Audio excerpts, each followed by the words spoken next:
दोन देश एकाच वेळी स्वातंत्र्य झाले.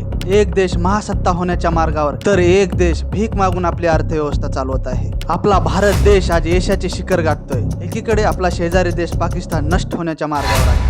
पाकिस्तानची परिस्थिती एवढी वाईट का झाली त्याचा खुलासा आज या व्हिडिओमधून होणार आहे. सर्वात पहिले आणि महत्त्वाचं कारण म्हणजे राजकारण. पाकिस्तानचे राजकारण पूर्ण त्यांच्या सैन्याच्या हातात आहे. मोहम्मद अली जिन्ना पाकिस्तान धर्माच्या नावावर वेगळा तर करून घेतला, पण त्यांच्या मृत्यूनंतर पाकिस्तानच्या सैन्यांनी सर्व सत्ता त्यांच्या हातात घेतली. जो पंतप्रधान सैन्यांचं ऐकत नाही त्यांना मारून टाकण्यात आलं. पाकिस्तानचे पंतप्रधान लियाकत अली खान ह्यांची सार्वजनिक सभेत गोळीबार करून हत्या करण्यात आली.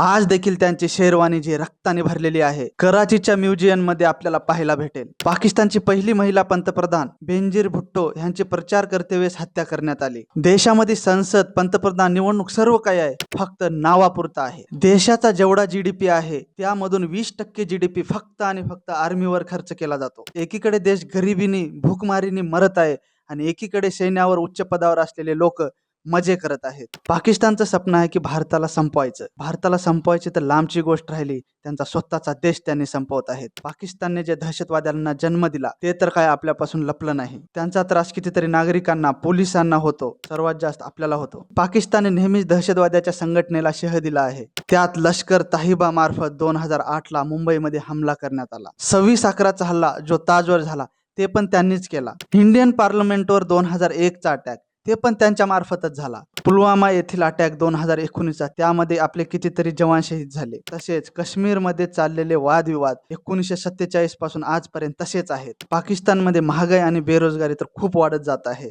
आपल्यात जर पेट्रोलसाठी 112 रुपये मोजावे लागतात तर पाकिस्तानमध्ये त्याच पेट्रोलसाठी 140 रुपये मोजावे लागतात. आपल्या भारत देशामध्ये महागाई दर 4.7 आहे तर पाकिस्तानमध्ये 7.2 आहे. पाकिस्तानची लोकसंख्या 24 कोटी आहे पण देशाला दिशा काहीच नाही राहिली. महागाई, बेरोजगारी, कर्ज ह्या सर्वांमध्ये देश बुडत जात आहे. भारत पाकिस्तान जेव्हा आझाद झाला तेव्हा पाकिस्तानची जीडीपी भारतापेक्षा खूप जास्त होती. बऱ्याच संशोधकांनी पाकिस्तानला आदर्श मॉडेल मानलं होतं.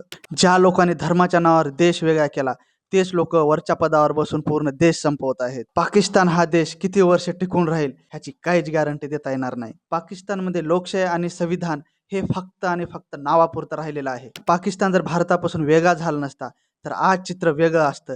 ह्याबद्दल तुम्हाला काय वाटतं? अशाच विषयावर जर माहिती हवी असेल तर आमच्या चॅनलला सबस्क्राईब करायला विसरू नका.